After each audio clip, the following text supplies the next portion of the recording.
Inim sizlarga kelib, mana uchrashib, ona qornida bo'lgan paytda sizlar o'shani ko'rdinglar, bildinglar, nafas olishini, yurakchalarini, o'pkalarini, jigarlarini, pochkalarini hammasini nazorat qildinglar. Men savol bersam, qanaqa bu narsaga erishdingiz siz? Bizning sohamiz ham ginekologiya, ham UZI sohasi. Alloh xohishi mana shu yo'lga yetakladi.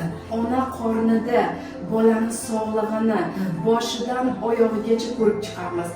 Nevarangizni o'sha ilk yurakchasini urishdan boshlab ko'rgan bo'lsam, 14 haftaligida uni sog'lig'ini va jinsini aytganimda Aziz Rametov orqamdan bir kishi turib ketdi.